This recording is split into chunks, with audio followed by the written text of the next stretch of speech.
Այսօրվանից ազգային ժողովում մեկնարկում են 2024 թվականի պետական բյուջեի կատարման տարեկան հաշվետվության նախնական քննարկումները ազգային ժողովի մշտական հանձնաժողովներում։ Առաջինը ելույթ ունենալու պատիվը տրվեց Հայաստանի վարչապետ Նիկոլ Փաշինյանին։ Վարչապետը նշեց, արդեն 13-րդ անգամ է ազգային ժողովում մասնակցում պետբյուջեի կատարման հաշվետվության քննարկումներին, 6 անգամ որպես падգամավոր եւ 7-րդ անգամ որպես Հայաստանի վարչապետ։ Նիկոլ Փաշինյանի խոսքով այդ բոլոր քննարկումների ժամանակ այս կամ այն չափով ընդգծել է պետական բյուջեն ոչ այնքան հաշվապահություն կամ թվաբանություն է, որքան բովանդակություն եւ կարեւորագույն խնդիր է համարում բյուջեի այս էության ըմբռնումը ոչ միայն կառավարության անդամների եւ ազգային ժողովի падգամավորների, այլև ողջ հանրության համար։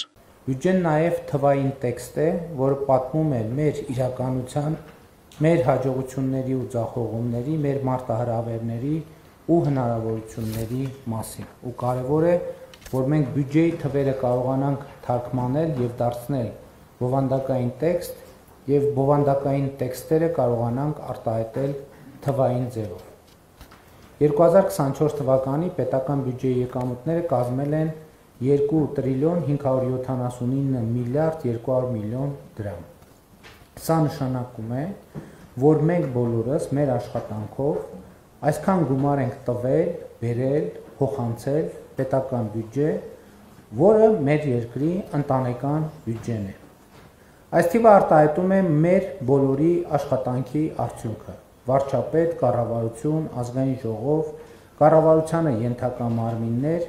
բայց նաև քաղաքացիներ։ Խոսքը բոլոր առանց բացառության բոլոր քաղաքացիների մասին է։ 2024 թվականին նրանց մի մասը չի աշխատել, մյուս մասը աշխատել է։ Իդեպ ասեմ, որ 2024 թվականի նոյեմբերին Հայաստանի Հանրապետության բոլոր ժամանակների գրանցված եւ աշխատավարձով ապահովված աշխատատեղերի բացարձակ ռեկորդ է սահմանվել։ 2024 թվականի նոյեմբերին գրանցվել է 782.832 աշխատատեղ,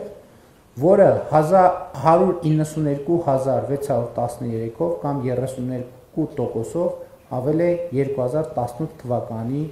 նոյեմբերի ցուցանիշից։ Այս տարվա ապրիլին, սակայն, արդեն գրանցվել է աշխատավարձերով ապահովված աշխատատեղերի նոր պատմական ռեկորդ՝ 783.547, որը 2018 թվականի ապրիլի նկատմամբ ավել է 242.119-ով կամ 44.7%-ով։ Այսինքն այս պահին արդեն լիարժեք ամփոփված մեր վերջին տվյալն է սա։ Մայիսի տվյալները դեռ ամփոփված չեն։ Այսինքն 2018 թվականի հեղափոխությունից հետո Հայաստանում ստեղծվել է 242.119 աշխատատեղ։ Ընդ որում աշխատավարձով ապահովված եւ կարեւոր եմ համարում ասել, որ ես գիտեմ, որ շատ հաճախ լինում է հոռետեսություն վիճակագրությունների վերաբերյալ, բայց այս վիճակագրությունը ավելի քան վստահելի է, ինչու, որովհետեւ այս աշխատատեղերը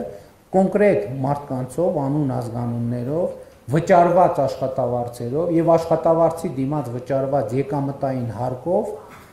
ապացուցելի է, այսինքն Այս մի թիվը, որը չի կարող ընդհանրապես որևէ առարկության տվել։